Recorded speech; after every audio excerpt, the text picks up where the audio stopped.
Hello, everybody. Thanks for joining us for today's webinar. I'm going to start on time because we've got a lot to cover. I am going to be recording this session, so anybody that wants to be able to access the recording and just kind of revisit the discussions that we're having will be able to do so. And as a starting point, let me put my camera on, and so I can say hello to everybody. Come on, camera, come on. Here we are. So good afternoon, everybody. Hope you're having a good time. What I want to do is to kick off by talking a little bit about SACIA and SEPA, who we are, what we do. You've all passed the qualifying exam for a professional designation in event management. So I want to talk a little bit about what that means to you as an industry professional working in the events industry. So SACIA is a SACWA recognized professional body, and essentially what that means is that we have a mandate from SACWA to develop, award, manage, and revoke professional designations in event management. It's kind of an interesting perspective, and I want to say to you that if you have any questions during this presentation, please raise your hand. I want to try and keep it as engaging and interactive as possible. I'm going to talk for about 20 minutes, and then at the end of that 20-minute session, there's going to be an opportunity for Q&A. And at that stage, I will then introduce Angie Smith. Angie is the chairman of SEPA, has been on our council for several years, and Angie's going to be talking about the practical elements of preparing and presenting your portfolio of evidence. But again, I want to stress this. If you have any questions as we progress, please just raise your hands. I can activate your microphone, and you can ask the question, and we'll share the answer with everybody. So, you know, who is SACIA? As I said, we're a SACWA recognized professional body. We develop professional designations in event management. The strategy that SACWA have is that they attempt to discourage the proliferation of professional bodies in any one particular sector. So we are the only professional body recognized by SACWA, and essentially what that means is that if you want to earn a professional designation, you need to work in partnership with us. We've got a pretty good website, so if you need more information, you could go along to sacia.org.za, just scroll across to the page that talks about councils, and then stress down to SEPA, the Council of Event Professionals Africa. What is the role of professional bodies in South Africa? So we have a number of very specific objectives that we need to focus on. And as I said, one of them is to develop and award professional designations. But we also work very closely with academic bodies. We work with them in an attempt to contribute towards the development of academic curricula that are aligned with the needs of industry. All members have to sign a code of professional conduct, and one of our obligations in terms of the National Qualifications Framework Act is to protect the public against unprofessional or unethical conduct by industry professionals. We also promote continuing professional development by industry practitioners working in our sector. One of the things that we found when we talk about what it means to be an industry professional, one of the things that we found when we're assessing individuals applying for a professional designation is that the vast majority of people that are applying for a professional designation have no formal academic training in the world of events management. And so continuing professional development and upskilling those people that work in the industry is a critical part of what we do. So those are some of the fundamental roles that professional bodies play in the South African academic landscape.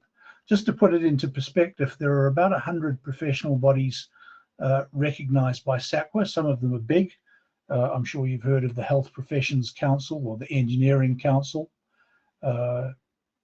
the Institute of Chartered Accountants. All of those are big professional bodies, but others of them, like SACIA, is a smaller body.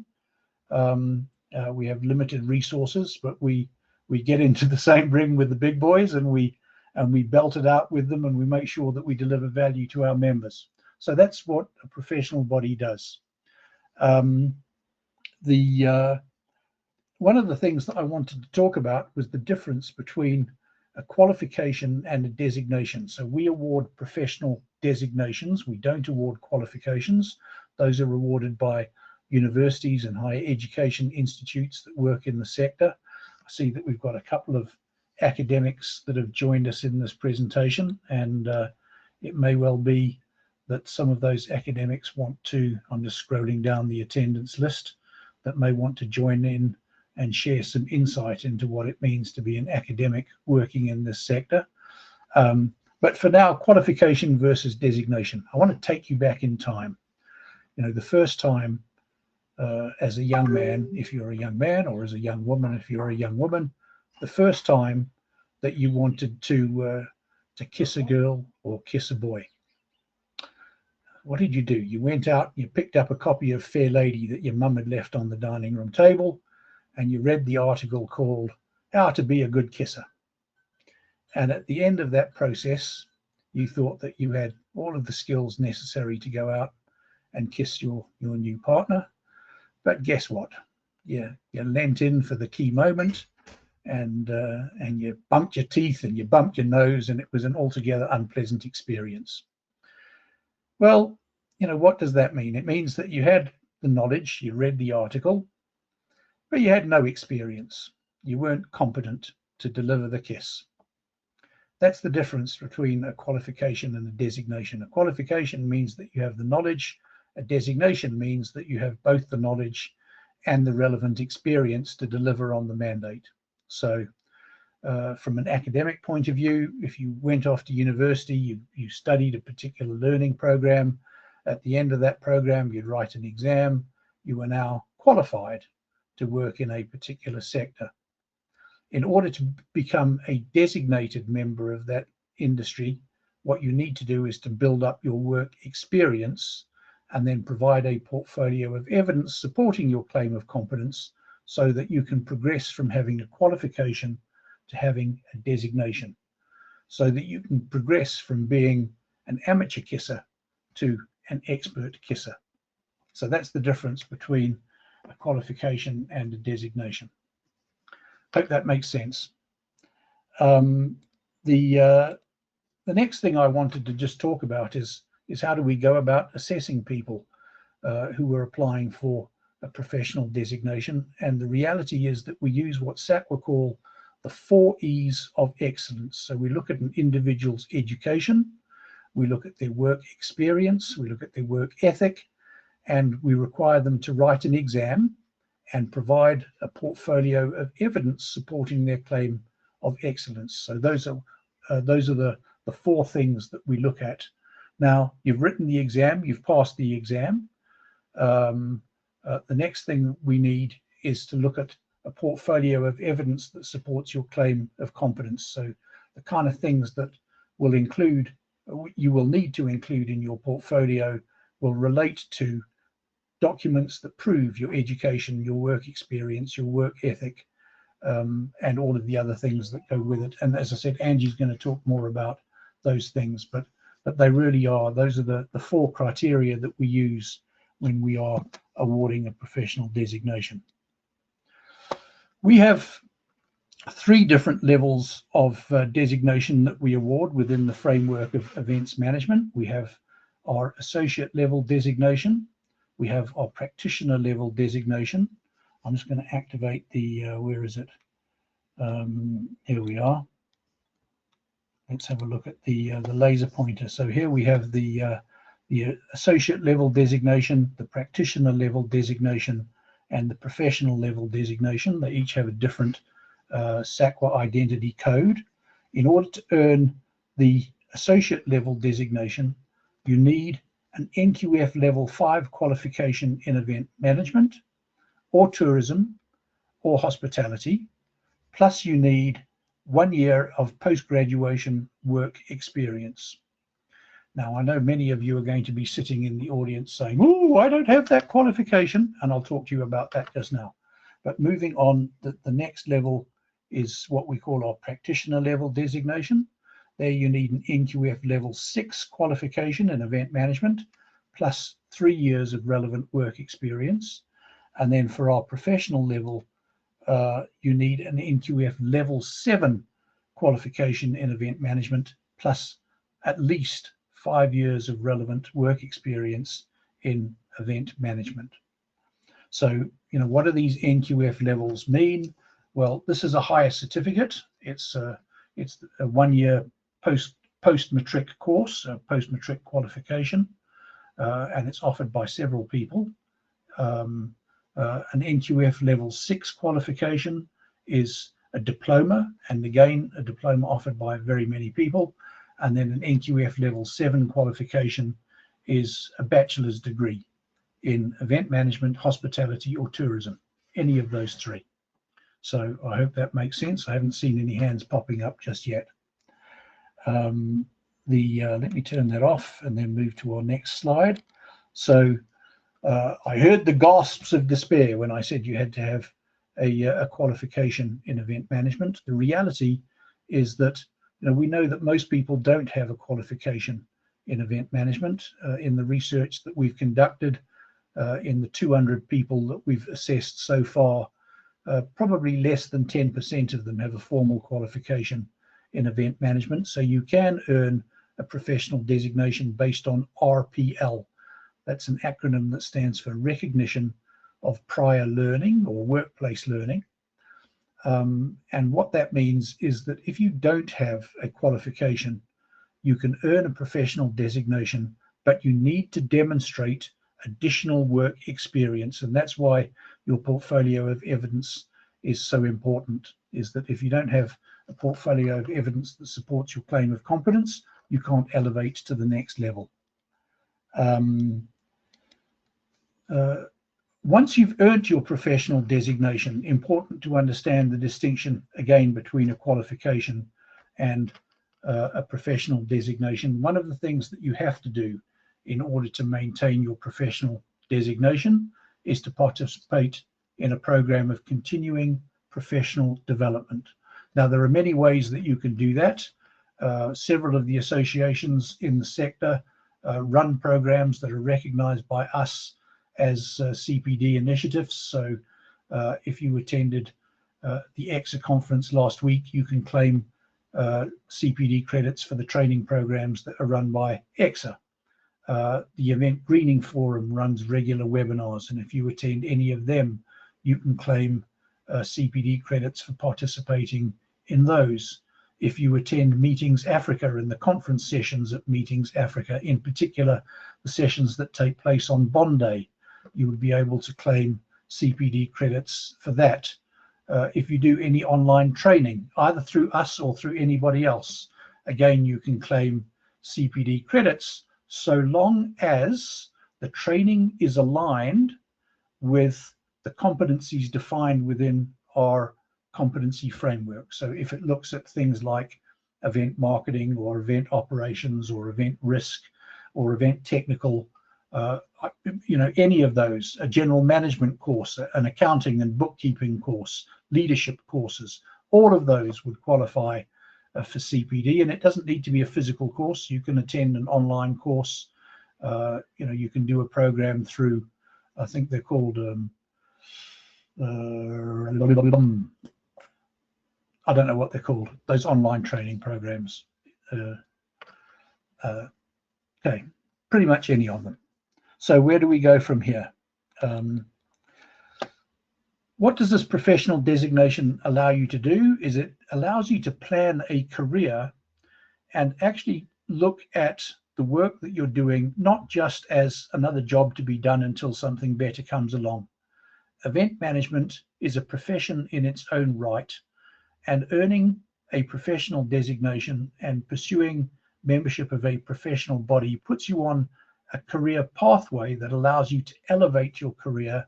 It maximizes your ability to secure decent jobs, to earn decent money. So it really is about underlying your commitment to to your own personal professional development, and your commitment to turning the task of event management from being just another job to a career that provides you with a long-term sustainable future. So now I want to move on to the questions. I said I was going to talk for about 20 minutes and I've spoken for about 15. So I'm going to kick off with a question that was sent in to me by somebody who sent it in by email or perhaps on WhatsApp. How much does it cost to earn and maintain a SACIA professional designation? We gave you access to the exam for free, but it does cost money to join the association and to earn and maintain a professional designation. And so the cost of doing so is reflected here. And I've still got my little laser pointer active. So I spoke earlier about the associate designation. The initial cost of applying for an associate designation is 2,300 Rand. You'll have seen in the document that I sent you immediately after you had written the qualifying exam that one of the things that you're required to do is to join SACIA and submit your portfolio of evidence. And the initial joining fee is 1,150 Rand. You can see that up here.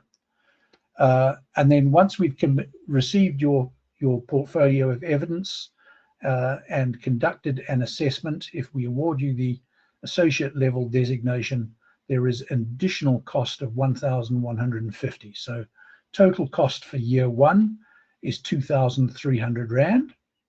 And on an ongoing basis, there's an annual cost of 1,725 Rand. So in year one, cost is 2,300.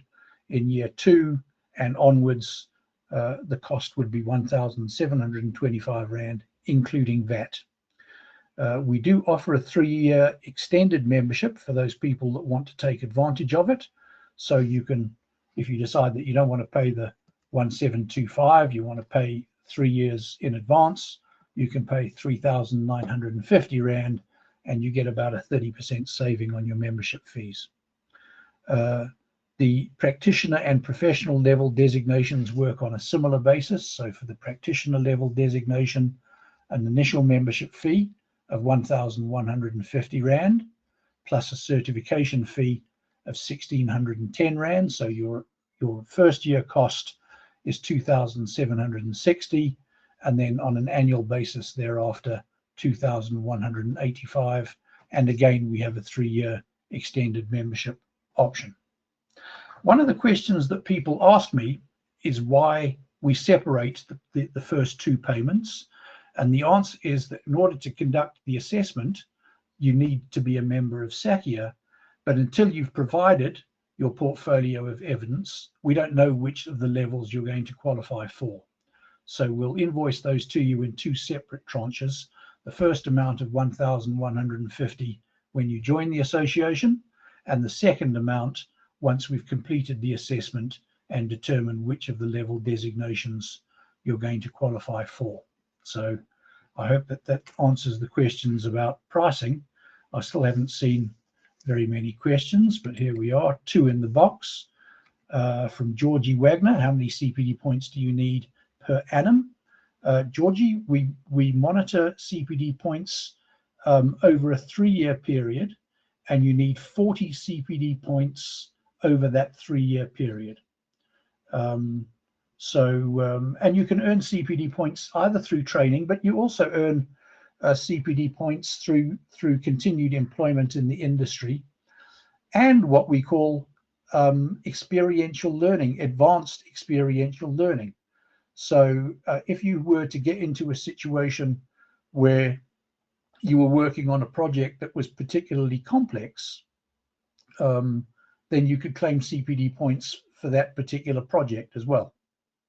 We try to make it as easy as possible for people to earn CPD points. We want to encourage people to participate in a program of continuing professional development. So yeah, we're not trying to make it difficult. We're trying to make it simple, but we do want to encourage people to engage in a practice of lifelong learning. And then Another question from, and I have no idea if I'm pronouncing this correctly, Malaysia. Does a qualification in marketing apply? Yes, again, we try to be flexible in the way that we look at it. Our vice chair, Phoebe Phokompe, is in the meeting. Phoebe's qualification is in marketing and communications. So absolutely, we recognize that marketing and communications are a natural entry point into the events industry, and we will most assuredly look at a qualification in marketing in a favorable light. Are there any other questions that I need to address? Is there a specific format for the portfolio of evidence from Yasmin? Yasmin, yes, there is, and that's what Angie is going to address, and Angie's just joined us. So Angie, I'm going to give you control of the, here we are, you are now the presenter. And if you want to bring your slides up, while you're bringing your slides up, I'm going to just continue. So Ruki says, my qualifications are not SACIA accredited. How much experience is needed? Ruki is from Namibia. In fact, I'm going to be doing some work with Ruki in Windhoek in 2 weeks' time. So Ruki, the answer is that essentially, if you take the figures that are reflected in the in that table that I shared, just double the number of years experience. So if it said that you needed 1 year post-graduation work experience, you would need 2. If it says that you needed 3 years, yeah, I'm from Namibia, she says, I just said that. The other thing, however, I would say to you is that so long as your qualifications are registered within the SADC region, so if they're registered with the Namibian Qualifications Authority, that would also be fine for us. Our objective is to work throughout the SADC region and beyond. We have people that are joining us in this webinar from all across Africa. I think we've got people from Rwanda, we've got people from Kenya. We've positioned ourselves in the development of our designation as a Pan-African project. Angie, can I ask you to introduce yourself? I'm running a little 8 minutes early, so I'm giving you some extra time. Thank you. But let's see if there are any other questions that pop up. We can answer them as we progress. Perfect. Okay. Thanks, Kev. Welcome, everyone. I can't see who's here, but nonetheless, we are going to be going through your portfolio of evidence, how to put it together, what is needed, and what we're looking for as assessors. So first of all, and by way of introduction, my name is Angelique Smith. I am the owner of ESI Global, an event management company in South Africa, but we operate globally as well. I'm also the chairperson of the SEPA Council for 2025 to 27. And I have various other positions within the eventing space in South Africa. But let's get to the most important thing, which is your portfolio of evidence. So before we go to the portfolio of evidence, and Kevin touched on all of this, you would also have received all of this. This is just a breakdown of what the associate designation, practitioner, and professional designations require. Once for you to write that exam, and upon having completed that exam.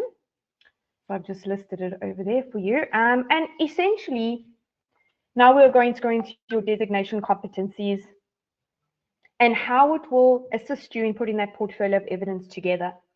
So your portfolio of evidence is essential, and basically what it's going to do is to showcase who you are, what you've done within the eventing space. The more detailed you are, the more professional looking that portfolio of evidence is, obviously the less questions the assessors have. If you are looking to become a professional with your designation, then if you are not putting that portfolio of evidence together and showcasing your work, we unfortunately, as the assessors, are going to question whether we can give you the professional designation or if we're going to start you off in an associate. So in order to bypass that, we're going to go through what is needed in that portfolio of evidence to showcase the best you and your work and your experience. Obviously, fundamental knowledge is the basic foundational understanding of event management. So your portfolio of evidence needs to have all the building blocks to show us your experience. Okay, if you have a look at what is said in your assessment criteria, it would have referred to things like fundamental, detailed, and comprehensive. And all that we're trying to showcase is that when we are looking for fundamental knowledge, when we are looking for detailed knowledge and then comprehensive, it is what is needed for the various levels. So we would be looking for fundamental knowledge on the associate level. We'd be looking for fundamental and detailed knowledge on the practitioner level, and then obviously for professional level, fundamental, detailed, and comprehensive knowledge. Right, so your submission guidelines. I think it's critically important, once you have completed your exam, you're provided with an email detailing everything that's needed to go into your submission for your portfolio of evidence. Now, the purpose of that is very clear. We're not looking for fancy stuff that doesn't give us the information that we need to know. We're not looking for the long stories, and we're also not looking for what other people's opinions of your work are. What we are as SEPA looking for is, what did you do? How did you do it? And then, did you do it professionally, legally, and consistently? Obviously, the various levels, associate, practitioner, and professional, you will be able to showcase that work consistently in what you put together in the portfolio of evidence. It also needs to show and support your claim of competence. So if you are asking for the professional recognition, we need to see that what you have done in your years of experience is easy for us to be able to give you that recognition. Also bearing in mind that we're looking, it's legacy. The CPD system is legacy based. It's looking to professionalize the industry and continue with that professionalization consistently and throughout. You're not looking for a once off and then you don't maintain that consistently. Right, structuring your portfolio. I would say the best way to do this from our perspective is, we obviously as assessors, we get the link to the documents that you have provided. However, what would be easier is if you put everything into one document, if it's possible. It would help to be able to then showcase by way of your contents where everything is. It's there, it follows the same principle, we can see what's going on. On an associate level, if you have to upload all your documents per single, so just a document at a time into the folder, it's not too much of a problem as long as every single document that was required in the email is there. On a practitioner level, we'd like to start seeing you put everything together, document it all together. By the time you get to the professional designation, it would be best if you did one document, Canva, PowerPoint, however you want to do it, with a contents page so that we are able to easily see what you have got, everything is there, and we don't have to look for the information. Make sure that you name everything properly, make sure that you have page numbers, just from an aesthetics perspective, make it as easy for the professionals who are assessing your portfolio of evidence to find the information, not need to ask for it. All right, so just a couple of sections to include. Now, obviously, this is a guideline as to how we would like you to put your portfolio of evidence together. If you do it a different way, it's really not a problem as long as all the documents that we need are there. I would say from all the assessors' perspective, when they put time together to go and review all of the assessment, the portfolios of evidence, it doesn't take us 2 minutes, it takes time. If everything is not there and we have to then come back because we're asking for more information, you are inclined to lose an assessor's attention. So in order to keep their attention, this is the guideline that we suggest you follow. It might look like a lot, but by the time you've actually sifted through the information, and I'm very happy to share this presentation with everyone, Kevin's welcome to do that, just so that it gives you a clear guideline of the information that should go into that portfolio. So we start with section 1, where we're looking at your personal and professional overview. Basically a CV of who you are, your experience, where you come from, and what you've done. Again, not long stories. Keep it simple, abbreviated, and put references there. Now, we are not talking yet about your reference letters. We're only talking about contact details as you would put on a CV, so that if we needed to go and find out if what you've put in is legitimate, it's easy to phone and get identifiable references there. Some things to add in, obviously, summary of years in the industry and the roles that you've held. People have held various roles, and it doesn't have to necessarily be around event management only. As somebody asked earlier, marketing plays a big role. If you've been a stand builder, if you've done festivals, if you've done the back end work, put that in because it shows your experience. We then move on to section 2, your scope of work and the experience that you have. And this really could be focused, as I said, on anything that has to do with conferences, exhibitions, corporate events, festivals, hybrid shows, all the roles that you held that are obviously lending itself to putting this portfolio together. The scale of the events, I think that's the most important thing that we've seen lacking from the portfolio of evidences that have come in, is there is not enough information. There's plenty of photos, but it doesn't give the detail as to the role the candidate fulfilled at that time. And so we would need to have that. And again, not a long story. It needs to be the basics of what was your role? What did you do? Did you do the accounts for the event? Did you start from the very initial meeting, sourcing all the suppliers, putting it all together, packaging it and delivering it? Or did you only fulfill a small role?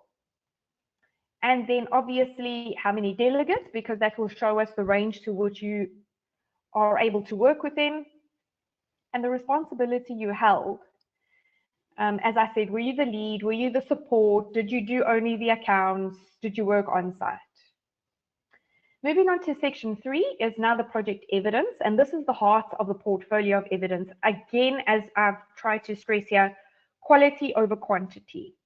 You don't have to put, if you have done 500 events, we don't need to know about all 500 events. Try to show your capability from smallest intimate event that probably needs an immense amount of work as a big event would, and then scale up to the bigger sorts of events, as well as a wide variety of events, whether you work within the industry with exhibitions, with festivals, awards evenings, gala dinners, conferences. Show the range that you are able to work in and that you have worked in. The event overview, so give us a basic of what, when, where, why, your role and responsibilities, and in the planning documentation. Again, quality and not quantity, so give us the samples. You don't have to give us everything. We will be able to get a very clear idea of what your role was and how you pulled it off. Obviously, we do want photos, but we don't want the whole portfolio to be photos and no information. The planning documentation can be made up of the examples listed there, which is your timelines, budgets, supplier coordination, risk assessments, and the safety file. And the reason we ask for this is because as event management, you would need to be familiar with a SANS 10366 and the relevant documents within your country as well. This then lends itself to health and safety, the risks, and mitigating risks. So we would like to see that you understand that as well.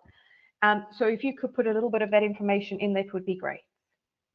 Photos we've spoken about, post-event reports or feedback, and then obviously, because of POPIA, please redact any sensitive information. We won't mind that, but we would need to see the very basics of the event at least. Section 4 is your professional practice and your compliance.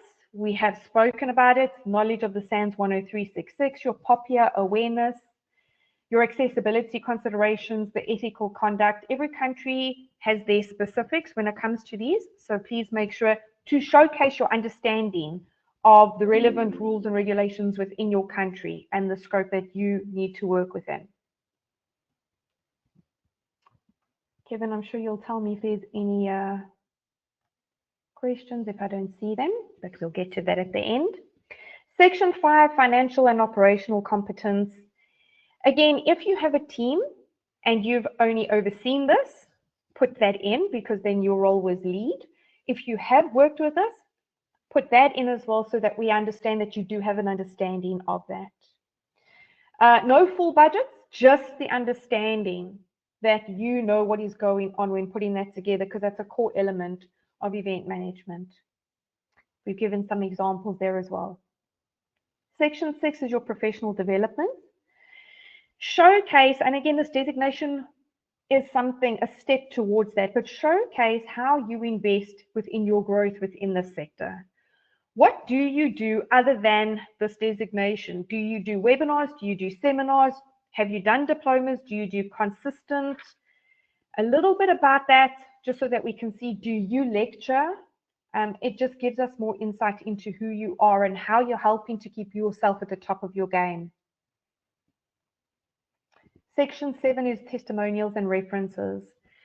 We've been asked in the past for a lot of samples of what that should look like, and unfortunately we can't really give you that, because this needs to be what the client says regarding your ability to perform for their event, for their festival, what you've done for them, what you mean to them in that space. And so as long as they're able to give us an indication of the dates, the packs, you would probably have put that in your portfolio of evidence. But if you would be able to then have the reference letter legitimize what it is you put in your portfolio of evidence, it obviously, I'm sorry, let me put this off, it obviously strengthens that. And then we don't need to go and find out whether anything is legitimate. Any questions the assessors may have, they will be able to, should be able to find all of that information in the portfolio of evidence. Make sure that it's short, it's relevant, and it's credible. We don't need a 5-page recommendation letter. We need something that it testifies to what it is that you have done for that client. And please make sure that it's relevant. It's not 5 years ago. We need the information and reference letters and events. You're welcome to give us a history of events. But if you're only giving us events from years ago, we're not able to see your current experience. So please make sure that we have a little bit from the past, but mostly relevant information for today's day. Okay, so this is just to contextualize your evidence a little bit, providing context. We've spoken about all of this, making sure that the examples you've given us showcase and are evident to the work that you're able to do. And then finalizing your portfolio. So a well-structured portfolio will include a table of contents. So what I would like to request, it's very difficult for the assessors to go through 20 documents. If you're able to consolidate it into one document, put in your table of contents there with the page numbers, this obviously helps things. It makes sure that no documents that you are providing gets lost. It keeps everything safe, puts it into a PDF format, and that information is accessible to all of your assessors, bearing in mind that we are dealing with assessors who are not all from the event management field. We have industry peers, we have academics, and we have event professionals as well. And it keeps things simple, because every portfolio of evidence that we get, if they all follow the same format, makes it easy and legible for everybody and every one of the assessors to follow. Then also, very importantly, as I mentioned earlier, make sure that everything that has been required on the checklist is within your portfolio of evidence, whether you're doing single documents or whether you are doing a consolidated portfolio of evidence. If you are doing single documents, make sure to label them correctly. If you are doing your portfolio of evidence consolidated, make sure to table it correctly. But please don't let any documents go missing. We need everything to be showcased. As I said, it's difficult to then go back and try and get that information again. Your submission process, if you don't know how to do that, it would have been in the email, then just make sure that you send an email through to Kevin and to confirm that what you have read and the process is as we have said it is, to upload all the information. It's a very simple process. Also, something new that we're going to be introducing is online presentations, and this will happen where there is an uncertainty regarding the appropriate designation. So if somebody's assessment percentage has been on a practitioner or professional level, but the information doesn't necessarily match that, then we will request an online presentation with the assessor so that we are able to then ask the relevant questions. as well as all delegates that are looking for, all candidates that are looking for the professional designation, they will automatically have to present their portfolio of evidence, but they will do that in an online with the assessors as well, date and time to be confirmed. That's something new that we've introduced as of this year. All right, so then just a brief introduction to who the assessors are for this period of time. Obviously, as we get more industry professionals or academics, we'll add them to the list. But our council members for 2025 is myself, Phoebe, Glenn, Dr. Lisa, John, Tebatso, and Rudy. You're very welcome to go and find information on all of these people on the SACIA website. Our guest assessors are Hanley Delport, who represents EXA as the association manager, Antwili Nepkin, who is the owner and publisher of Formal Media, Mignon Esterhuizen, who is the tourism lecturer and head of Department for Life Orientation at Abbots College, Herkie Dupré, who is part owner of Strong PR Events and Media, and Irene Costa, who is the owner and publisher for Business Events Africa. You will not always get the same assessors for every single portfolio of evidence. We will be on a rotational basis. However, you are getting a very strong panel of assessors who will have the same level of consistency throughout when awarding designations. Just a quote, user's guide to build a clear, organized portfolio. No fluff. Give us exactly what we need to see as to who you are, why you deserve the recognition that you are looking for and the designation that you are looking for, what you have done for the industry, and what you can do for the industry. There's a great number of event professionals, marketing professionals who play in the event space that we are not aware of, and this is a fantastic platform to be able to share those resources and do collaboration. That is me, Kevin. I have given plenty of time for questions and answers. So, Ange, you'll be pleased to know that we do have quite a few questions, and I'll go through them with you. Okay. And I want to say to everybody that's in the webinar, if you have any other questions, post them in the group or raise your hand, and we'll address them. One of the questions that was posed actually by both Georgie Wagner and Ruki was, how far back should the information in the portfolio of evidence go? And if you don't mind me jumping in with that one. So I had said during my presentation, for the associate level designation, we're looking for somebody with 1 year's experience. So you can't go further back than a year. But for the professional designation, we're looking for somebody that has 5 years plus. So you can go back a fair amount of time, but please don't overwhelm us. You know, what we're trying to do is to build a picture of what your competencies are. You don't need to give us every event that you've participated in or run for the last 10 years. So just try to be sensible. Perhaps one point that I didn't make clear, and this is important in terms of the portfolio of evidence, what we're looking for somebody that is at the associate level is for somebody that is generally working under supervision. So you'll work for an events company and you'll have somebody that supervises you, and you'll be engaged in various activities around managing an event. What we're expecting at the practitioner level is for that person to be the supervisor. So again, you'll probably work for an event management company, or maybe you work in corporate, and you'll be supervising others in the development and management of events. And then for the professional level, you will be directing events, is the phrase that we use. You'll be the person that actually creates the events out of nothing. You'll be the visionary within your organization. So that, again, that's the kind of content that we want to see in your portfolio of evidence. Are you a visionary, and how do you demonstrate that? And if so, then the professional level designation would be for you. Are you the manager? And how do you engage in those activities? In which case the practitioner level would be the level for you. Or are you somebody that works under supervision and that is looking to build a career in events management, in that case, the associate level designation would be the level for you. But the only way that we can determine whether you are an employed individual working under supervision, or whether you are the supervisor, or whether you are the visionary creating events, is by analyzing your portfolio of evidence. So it's absolutely critical. And I hope that answers the question that was posed by both Georgie and Ruki.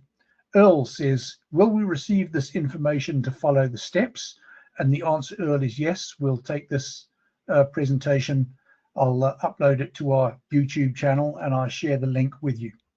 Georgie asks another question: when do we need to submit our portfolio? Is there a due date? The answer is you can submit your portfolio whenever you like, so long as it's submitted within 6 months of writing the exam. But we are planning to award designations at Meetings Africa, as we have done for the last several years. And in order to do so, we need to receive your portfolios as soon as possible so that we can conduct the assessment and go through the process of engaging with South African tourism to ensure that you're registered and able to access the venue. So as soon as possible, if you'd like to receive your certificate during Meetings Africa. But if that is not a priority for you, then anytime between now and 6 months from your exam date. Yasmin asked exactly the same question: what is the deadline to submit?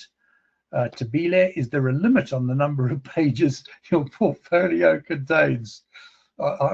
Angie, do you want to answer that one?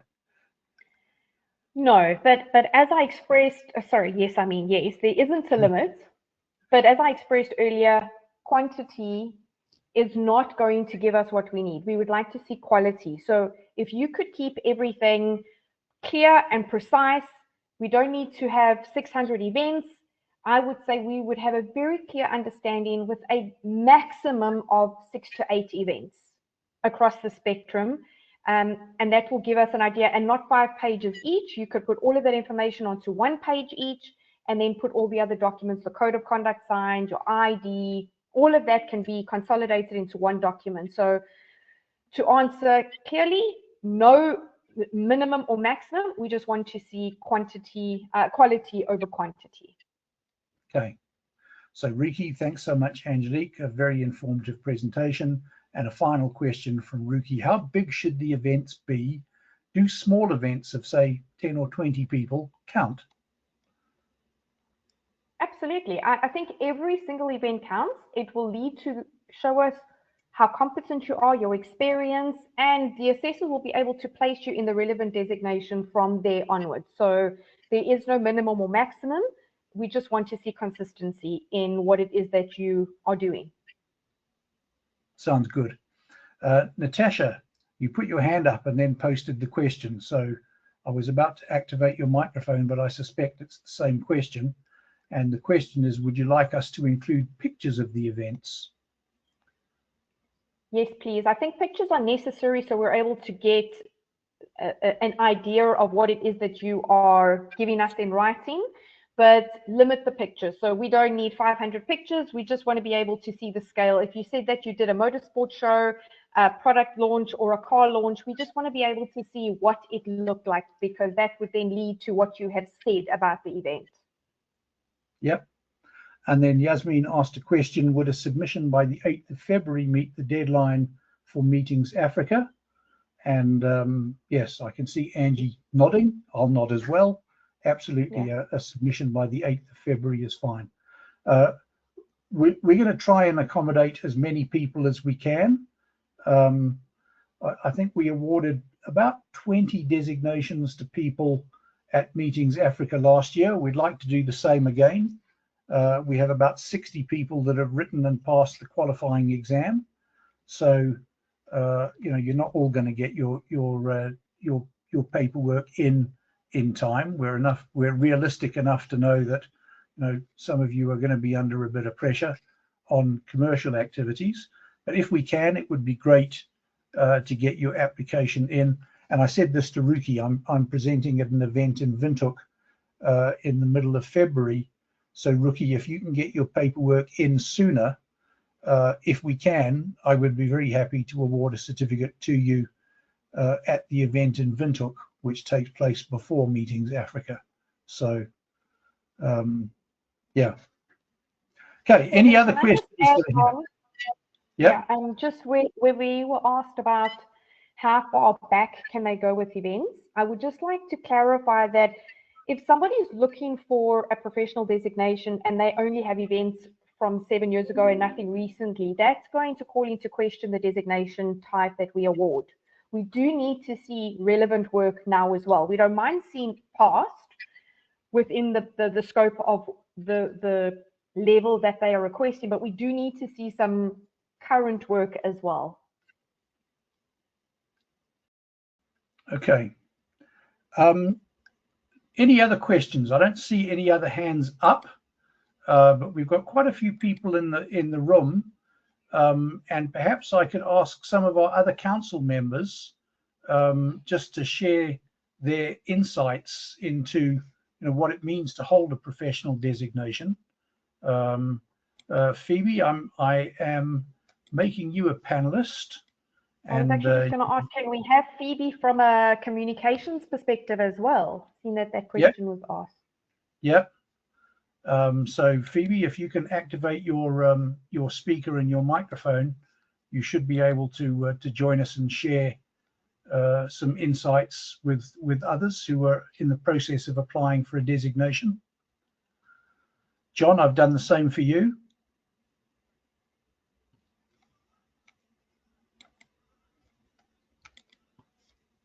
Tebatso.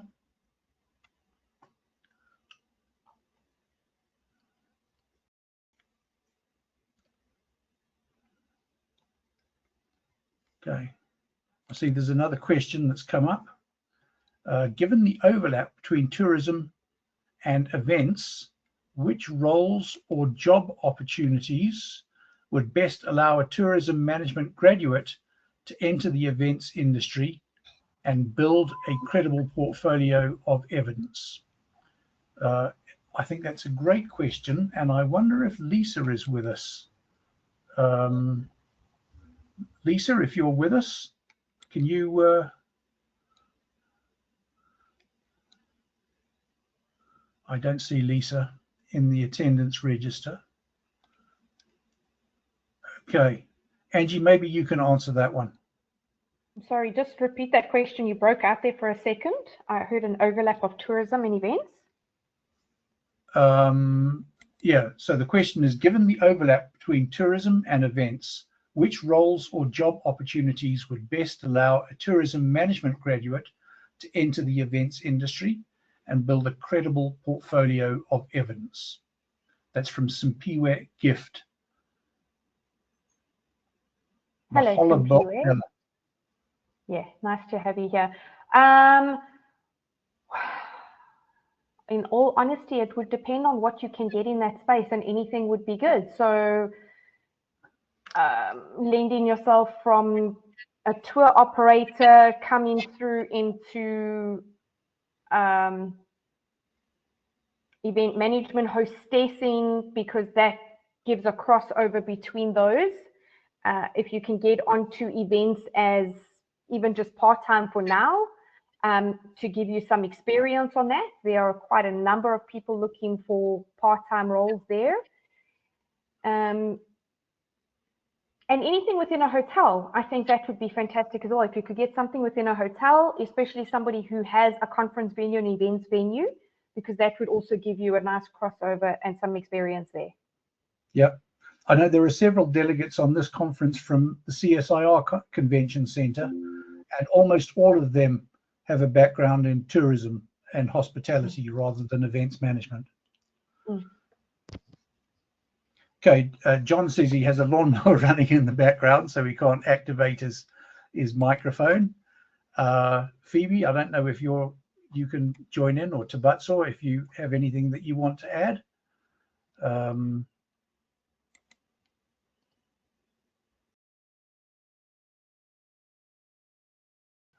No?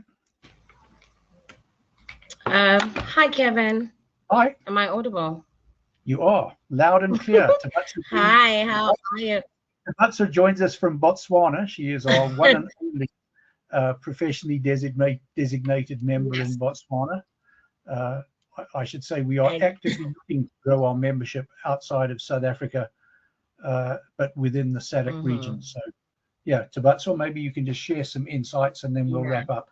and I'm very excited that soon enough I won't be the only Motswana woman who's a designated member. So I look forward to more people joining us. But I think I just wanted to add that, as a new member and as a new designated professional, it's been incredibly it adds a huge it makes a huge difference to your portfolio. And like I was sharing with the council the other day, I got designated last year, and I got designated at Meetings Africa, and that I don't think I will ever in my life forget that, because I was thinking about it earlier that we were even lucky to get designated with Kevin and the Minister of Tourism.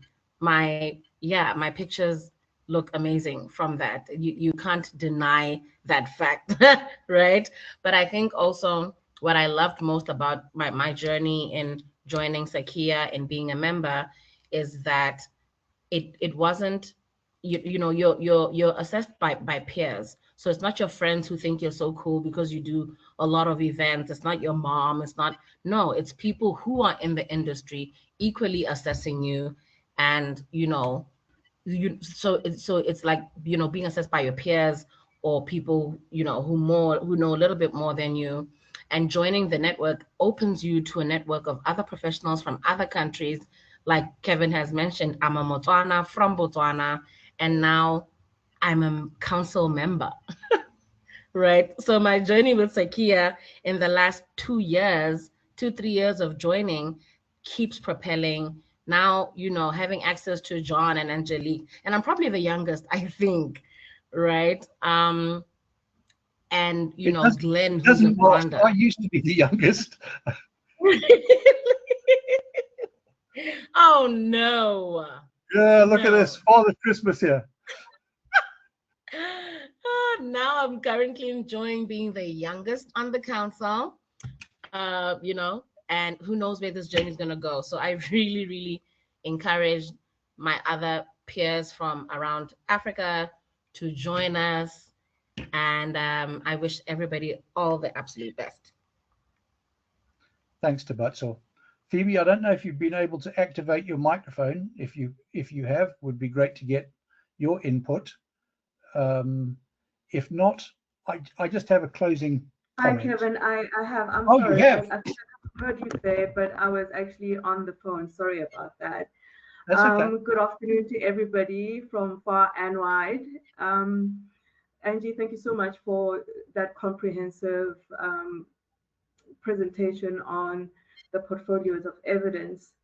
It's really key that this is understood by our members, and for furtherance of the professionalization of our industry, for them to understand what the value of being associated with an association that is credible and is led by industry professionals, what it can do not just for them individually, but for our industry. So, like Tebatso says, also, the impact is almost immediate. And I would just like to also emphasize the point that this is ongoing developmental work, for your own professionalization, but also for the industry. So, in as much as we want to encourage our members to ensure that they focus on developing themselves and their skills as event planners, which is a profession. I agree. Yes, Kevin, it's very important to press that point, because people think we do nothing but put parties together, and that's not what we do. So over and above that, it is important for them to do it, because then you pay it forward. You are able to actually help to bring up other event planners that are coming up in the industry in whichever country that you're in, and give them a path to professionalize, and it can only do justice for our industry. So thank you very much, Kevin, for this. I think it was a very valuable engagement, and thank you very much, Angie, as our chair of SEPA. Thank you, Phoebe. So I promised that the meeting would last exactly an hour. Believe it or not, we are smack on 4:30. I want to say thank you to everybody for joining us. Thanks, Angie, for your presentation. If you have any other questions, I see there are 3 more that have popped up in the chat. I'll answer them offline. And where on earth they've disappeared. And all of them just saying thank you. So we'll share all of the input that we can. Thank you very much for joining us. Please look out for my emails, and I look forward to receiving your portfolios of evidence and welcoming you as SACIA/SEPA members. Thank you very much. Goodbye. Bye.